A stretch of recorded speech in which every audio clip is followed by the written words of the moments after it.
অনেক সময় পথে চলতে গেলে এই ছোট ছোট কাঁকড় আমাদের পায়ের তলায় চাপা পড়ে যায়, কিন্তু তাও কখনো এদের অপমান করবেন না। এদের প্রারব্ধকে নিয়ে, এদের ভাগ্যকে নিয়ে, এদের আকারকে নিয়ে কখনো উপহাস করবেন না। ভাবুন, যদি কখনো ঝড় ওঠে আর এই ছোট্ট একটা কাঁকড় আপনার চোখে ঢুকে যায়, তাহলে কিন্তু সেটা আপনাকে অত্যন্ত কষ্ট দিতে পারে। এরকমই হয় আমাদের জীবনের প্রত্যেকটি ব্যক্তি। কখনো কাউকে অপমান করবেন না, সবসময় সবাইকে সম্মান করুন। যদি আপনি কাউকে অপমান করেন, যদি আপনি কাউকে ছোট অনুভব করান, হতে পারে সময় এলে পরে সেই ব্যক্তিও আপনার শত্রু হয়ে উঠবে, আপনাকে বিকট পরিস্থিতিতে ফেলতে পারে। সেই জন্য কারোর আকার দেখে তাকে সম্মান করবেন না। এই সংসারে সবাইকে সম্মান করুন, সবাইকে ভালোবাসুন, আর আসুন আমার সাথে ভালোবেসে বলুন, রাধা রাধা। বেশিরভাগ সমস্যা তো এমন হয়ে থাকে যাদের আমরা নিজেরাই ডেকে আনি। হে সমস্যা, এসো, আমি তোমার জন্য অপেক্ষা করছি। কিভাবে? এবার এটা নির্ভর করছে আপনার হ্যাঁ বা না এর ওপরে। বেশিরভাগ সমস্যাই এই জন্য আসে যেহেতু আমরা বারবার হ্যাঁ বলতে থাকি, আর বেশিরভাগ সমস্যা এই জন্যই আসে যেহেতু আমরা সঠিক সময় না বলতে পারি না। সেই জন্য না ভেবেচিন্তে কোনো কথা বা কোনো প্রস্তাবে সমর্থন করলে তা আপনাকে খুব বড় বিপদে ফেলে দিতে পারে। সেইখানেই কখনো না না বলতে পারা তা আপনাকে তার থেকেও বড় বিপদে ফেলে দিতে পারে। তাই মনে রাখবেন, এই অত্যন্ত জরুরি শিক্ষা। সব সময় খুব ভেবে চিন্তেই হ্যাঁ বলবেন আর দৃঢ়তার সাথে না বলবেন। ইচ্ছে এবং চেষ্টা, এই দুই মানুষের মধ্যে আছে, কিন্তু এই দুইয়ের মধ্যে সামঞ্জস্য থাকা খুব প্রয়োজন। আপনার যা ইচ্ছে সেটা পূর্ণ করার জন্য চেষ্টার প্রয়োজন তো অবশ্যই। আপনি যে স্বপ্ন দেখেন সেটা পূর্ণ করার জন্য নিদ্রা ত্যাগ করে চেষ্টা করা অত্যন্ত প্রয়োজনীয়, নয়তো এই স্বপ্ন কখনোই পূর্ণ হবে না। যদি আপনি কোনো প্রশ্নের উত্তর চান তাহলেও আপনাকে চেষ্টা করতেই হবে। জীবনে যদি সামনে এগোতে হয় তাহলে পাকে কষ্ট দিয়ে সামনে এগোতে হবে, চেষ্টা অবশ্যই করতে হবে। যদি আপনি চেষ্টা না করেন, পরিশ্রম না করেন, তাহলে এই সংসার আপনাকে পেছনে ফেলে সামনে এগিয়ে যাবে। নিজের ইচ্ছেগুলিকে মন থেকে বাস্তবে আনুন আর চেষ্টার দ্বারা তাকে সার্থক করুন। এই মন প্রসন্ন হয়ে বলবে, রাধা রাধা। এই সংসারে প্রত্যেকটি ব্যক্তির নিজস্ব বিশেষত্ব আছে, আর এই বিশেষত্ব কারোর কাছে শক্তির সমান, কারোর কাছে দুর্বলতা। তা সে মানুষই হোক বা পশু পাখিই হোক না কেন। যেমন মাছ নিজের সমগ্র জীবন জলের মধ্যেই যাপন করতে পারে, কিন্তু সে বনের মধ্যে ছুটতে পারবে না। সেখানে সিংহকে বনের রাজা বলা হয়, কিন্তু সে তার আধিপত্য জলে স্থাপন করতে পারবে না। যদি এই সিংহ মাছকে এই প্রতিস্পর্ধা জানায় যে তুমি বনের মধ্যে এসে আমার সম্মুখীন হও, তাহলে সেটা অনুচিত হবে। সেটা মাছের দুর্বলতা নিয়ে উপহাস করার মতোই হবে। এবার সংসার এটা দেখে যিনি দুর্বল তার পরিস্থিতি দেখেও হাসবে, আর আপনার মূর্খামি দেখেও উপহাসই করবে। সেই জন্য নিজের জীবনে সব সময় যদি নিজের তুলনা করতে হয়, তাহলে সেই ব্যক্তির সাথে করুন যে বল, স্থান এবং ধন, এই তিন দিকে আপনার সমতুল্য, কারণ সেক্ষেত্রে দুজনেই উচিত শিক্ষা লাভ করবেন। যদি এমন কোনো ব্যক্তি থাকেন যিনি আপনার থেকে শক্তিশালী, কিন্তু তিনি আপনাকে দুঃখ দেওয়ার চেষ্টা করছেন, তাহলে এটা জেনে রাখবেন যে মানুষ কিন্তু সেই গাছেই পাথর ছুঁড়ে মারে যার ফল অত্যন্ত সুমধুর হয়ে থাকে। আর যদি আপনি বেশি শক্তিশালী হন তাহলে অহংকার করবেন না। এটা মনে রাখবেন, অনেক বড় বড় পাথরও জলে ডুবে গিয়ে নিজের অস্তিত্ব হারিয়ে ফেলে। নিজের নিজের শক্তি সম্পর্কে সচেতন হন, সবাইকে ভালোবাসুন, সবাইকে সাহায্য করুন, আর আমার সাথে ভালোবেসে বলুন, রাধা রাধা। এই সংসারে ভৌতিক বস্তুরও নিয়তি আছে। যারাই এই সংসারে আসে বা উৎপন্ন হয়, তারা কিছুমাত্র সময় পর্যন্তই এখানে থাকতে পারে, আর তারপরে সেও লুপ্ত হয়ে যায়। অর্থাৎ সে নিজেও এই পঞ্চমহাভূতে সমাহিত হয়ে যায়। আমাদের সাথেও ঠিক এটাই হয়। সেই জন্যই ঈশ্বর দ্বারা প্রদত্ত এই উপহারের বিষয়ে ভাবুন, এই জীবনের বিষয়ে ভাবুন। ঠিক যেমন বিশ্বাস ভঙ্গ হলে কোনো ব্যক্তি আমাদের কাছে অপরিচিত হয়ে যান, ঠিক সেরকমই শেষ নিঃশ্বাস ত্যাগের পর এই শরীরও আমাদের কাছে পরই হয়ে যায়। তাই এই শরীর থাকাকালীন শ্রেষ্ঠভাবে একে সদ্ব্যবহার করুন, এই জীবনে শ্রেষ্ঠ কর্ম করুন। আর এই জীবনকে শ্রেষ্ঠভাবে যাপন করার জন্য কিছু কথা বোঝা প্রয়োজনীয়। যদি আপনি কারোর প্রশংসা করেন তাহলে পূর্ণ হৃদয় দিয়ে করুন। যদি আপনি হস্তক্ষেপ করে থাকেন তাহলে মস্তিষ্ক দ্বারা করুন। যদি আপনি সমীক্ষা করেন তাহলে বিবেক দ্বারা করুন। যদি আপনি ধন অর্জন করতে চান তাহলে নীতি অনুসারে চলুন। যদি জীবনযাপন করতে চান তাহলে রীতি মেনে করুন। আর যদি ঈশ্বরের ভজন করতে চান তাহলে ভক্তিভাব নিয়ে করুন। শুধু এই কথা মনে রাখবেন যে আপনার এই জীবন কিন্তু অনিশ্চিত কাল পর্যন্তই আছে। কতক্ষণ আছে সেটা কেউ জানে না। তাই কিছু মুহূর্ত যেটা যাপন করতে আমরা এখানে এসেছি, সেখানে ক্রোধ, অহংকার, ঈর্ষা, এইসব আবেগের কি গুরুত্ব বলুন তো? এগুলো ত্যাগ করুন। মানুষকে ক্ষমা করতে শিখুন। আস্তে আস্তে বিশ্বাস করতে শিখুন। এই সংসারে নিঃস্বার্থভাবে প্রেম করতে শিখুন আর সবার মধ্যে আনন্দ বিতরণ করুন। তাই এই সব গুণ যদি আপনি আত্মসাৎ করতে পারেন তাহলে আপনার জীবনে শুধু আনন্দ এবং আনন্দই বিরাজমান হবে। আসুন আমার সাথে ভালোবেসে বলুন, রাধা রাধা। গোবর্ধন পর্বতের সাথে আমার সম্পর্ক কেমন আপনারা জানেন। অনেকদিন আগে যখন আমি ছোট ছিলাম, একদিন আমি আর বাবা গোবর্ধন পর্বতে ওঠার চেষ্টা করছিলাম। আমি ক্লান্ত হয়ে পড়লাম আর আমি বাবাকে বললাম যে বাবা, আমাকে আর কতটা উপরে উঠতে হবে, আর ক পা যেতে হবে, আর কত উঁচুতে উঠতে হবে, আর কত সময় লাগবে। তখন বাবা হাসলেন। উনি আমার কাঁধে হাত রাখলেন আর আমাকে বললেন যে এটা আন্দাজ করতে যেও না যে আর কত সময় লাগবে, এটা মাপতে যেও না যে আর ক পা সামনে এগোতে হবে। শুধু এই যাত্রাপথের আনন্দ উপভোগ করো আর সামনে এগোতে থাকো। যদি এটা করতে পারো তবেই নিজের লক্ষ্য লাভ করতে পারবে। এটা কিন্তু আমাদের জীবনের সাথেও ঘটে। আমরা চিন্তিত হয়ে পড়ি যে এখনো আর কতটা সামনে এগোতে হবে, আর কতটা চেষ্টা করতে হবে, কতটা পরিশ্রম করতে হবে, আর কত সময় লাগবে নিজের লক্ষ্যে পৌঁছতে। এই চিন্তা ত্যাগ করুন, নিজের দৃষ্টিভঙ্গি পাল্টান আর এটা ভাবুন যে আরো কত শ্রেষ্ঠ কর্ম করতে পারি সামনে এগোনোর জন্য, আর কত তীব্র গতিতে আমি সামনে এগোতে পারবো। সামনে অগ্রসর হওয়ার এই যে যাত্রা বড়ই সুন্দর, এটার আনন্দ উপভোগ করুন। বাবার এই শিক্ষার কারণে আমি গোবর্ধন পর্বত হাতে তুলতে পেরেছি। দিনের শেষে এটা আপনার উপর নির্ভর করছে যে নিজের পর্বতরূপী লক্ষ্যকে আপনি নিজের হাতের মুঠোয় ধরে রাখতে পারবেন নাকি নয়। আসুন আমার সাথে ভালোবেসে বলুন, রাধা। জল, জলই পৃথিবীতে বেঁচে থাকার জন্য আবশ্যক তো বটেই, কিন্তু এই জল আমাদের একটা অত্যন্ত গুরুত্বপূর্ণ শিক্ষা প্রদান করে। কখনো এই জলকে দেখেছেন?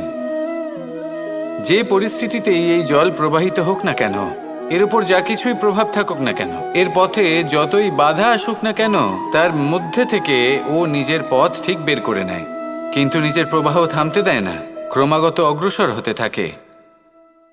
সেরকমই একটা শিক্ষা যেটা আমরা জল থেকে পেয়ে থাকি তা হলো এটা, আমরা যখন জলের দিকে তাকাই তখন আমরা নিজের প্রতিবিম্ব দেখি, স্পষ্টভাবে দেখতে পাই।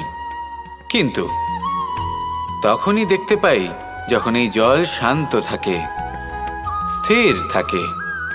যদি এই জল অশান্ত হয়ে থাকে, স্থির না হয়, তাহলে আমরা এতে নিজের প্রতিবিম্ব দেখতে পাই না। এটাই আমাদের মনের সাথেও হয়ে থাকে। যখনই জীবনে কোনো সংকট আসে, যদি আমরা শান্ত মনে, স্থির মনে সিদ্ধান্ত নিই, তাহলে সেটা এমন একটা শীতল সিদ্ধান্ত হবে যেটা আমাদের ভবিষ্যৎকে একটা শ্রেষ্ঠ স্থানে নিয়ে যাবে। যদি এই মন অশান্ত হয়, বিচলিত হয়, পীড়িত হয়, দুঃখিত হয়ে থাকে, রুষ্ট হয়ে থাকে, তাহলে অনেক সময় আমরা এমন সিদ্ধান্ত নিই যেটা আমাদের জন্য অনুচিত প্রমাণিত হয়। যখন আপনি ক্রুদ্ধ ছিলেন বা দুঃখের বশে ছিলেন, তখন অনেক সময় হয়তো এমন সিদ্ধান্ত নিয়েছেন যেটার জন্য ভবিষ্যতে আপনি অনুশোচনা করেছেন। এবার দেখুন, এই আবেগগুলো থেকে আমরা পালাতে পারবো না, কিন্তু এই আবেগগুলো আপনার ওপর এবং আপনার কাছে সবকিছু থাকে, ধন ঐশ্বর্য থাকে, সবকিছু আপনি আগে থেকেই পেয়ে গেছেন, তাও কিন্তু এই সংসার আপনাকে সম্মান দেবে না। ততক্ষণ পর্যন্ত দেবে না যতক্ষণ না আপনি নিজের অন্তরে গুণ জাগ্রত করছেন, শ্রেষ্ঠ কর্ম করছেন, নিজের অন্তরে ইতিবাচক মনোভাবের এই সুবাস জাগ্রত করছেন। যদি এসব কিছু করেন, তাহলেই এই সংসার আপনাকে সম্মান দেবে। এবার এটা আপনার ওপরে নির্ভরশীল যে আপনি কি পলাশ ফুলের মতো হতে চান, নাকি অন্য কোনো ফুল হয়ে উঠতে চান যার সুবাস আছে, যে নিজের সুবাস এই সারা পৃথিবীতে ছড়িয়ে দেয়। আসুন আমার সাথে ভালোবেসে বলুন, রাধা রাধা। একটি সোনার মুদ্রা নিন, সেটা জলে ফেলে দিন, তারপর তুলে নিন, সেটা মাটিতে ফেলে দিন, আবার তুলে নিন, কাদায় ফেলে দিন, আবার তুলে নিয়ে হাতুড়ি দিয়ে তার উপর প্রহার করুন। তারপরেও সেই সোনার মুদ্রার মূল্য সেটাই থাকে যা আগে ছিল, তাই না? এটা হলো উদাহরণ সংসারের সেই প্রত্যেকটা জীবের জন্য, প্রত্যেকটা মানুষের জন্য। কখনো কখনো জীবনে সাফল্যের বদলে আমরা বিফলতা পাই। যতটা আশা করেছিলাম ততটা শ্রেষ্ঠ কর্ম করতে পারি না। কখনো বা আমরা ভুল করে ফেলি, কখনো আমরা অনুচিত কর্ম করে ফেলি, কখনো সংসার আমাদের বুঝতে পারে না। তার পরিণামস্বরূপ এই সংসার আমাদের নিন্দা করে, আমাদের উপেক্ষা করে, আমাদের বিষয়ে কটু কথা বলে, কখনো সামনাসামনি বা কখনো পেছনে। সংসার এমন একটা আচরণ করে যেন আমাদের সাথে কথা বলাটাই একটা বিশাল অপরাধ। এবার সেক্ষেত্রে কি করা উচিত? মনকে শান্ত করা উচিত। বেশিরভাগ ক্ষেত্রেই এমন সময় মানুষ এটা ভেবে বসে যে তার জীবনের কোনো মূল্যই নেই। তার মনে হয় যে সে এই সংসারে শুধু একটা বোঝার সমান।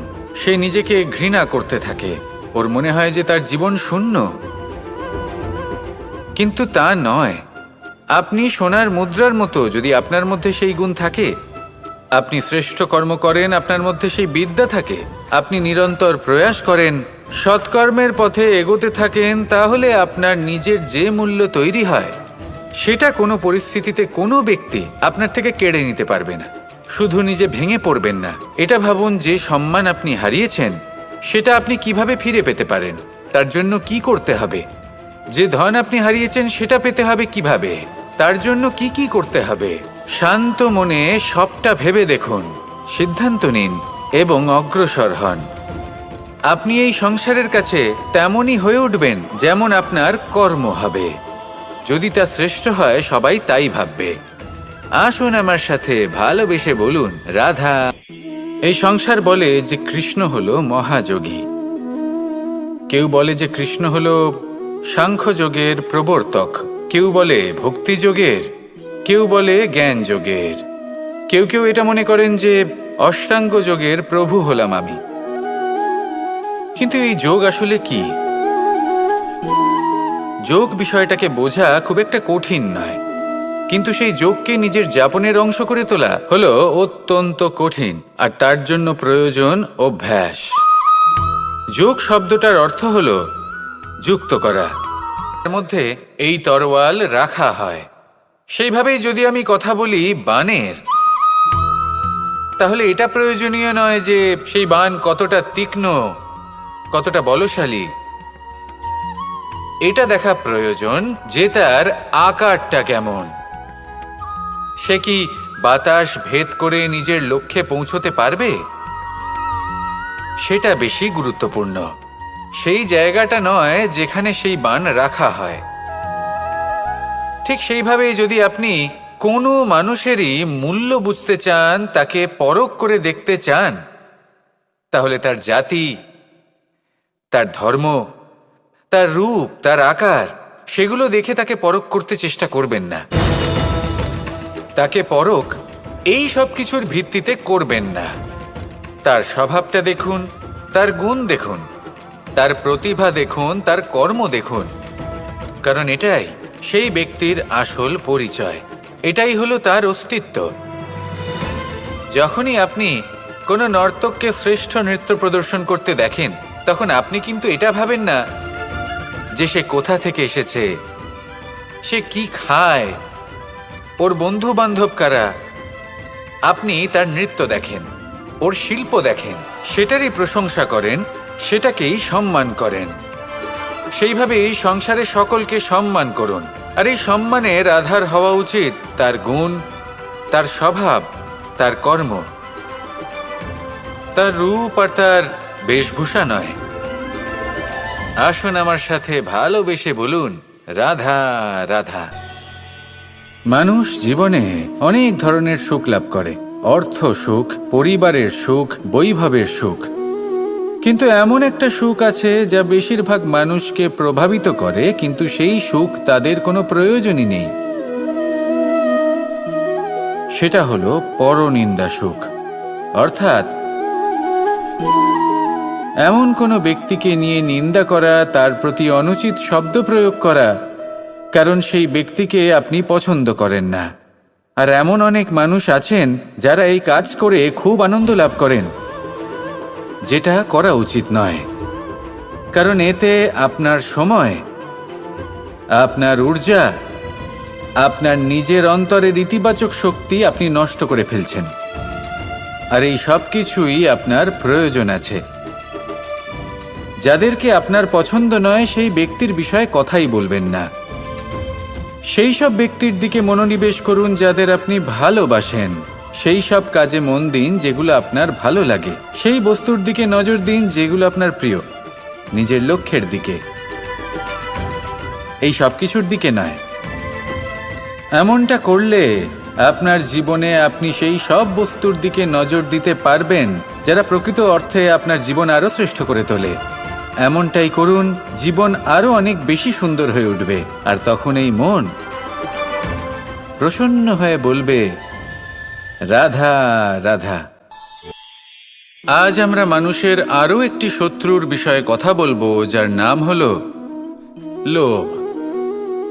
যে কোনো বস্তুকে অত্যাধিক লাভ করার যে বাসনা, যতটা লাভ করেছি ততটা যথেষ্ট নয়, আমার আরো চাই, আরো চাই, একেই বলে লোভ। এবার এই লোভ আপনার জীবনে শুভ না অশুভ, আপনার মিত্র নাকি আপনার শত্রু, সেটাও নির্ভর করছে আপনার ওপর।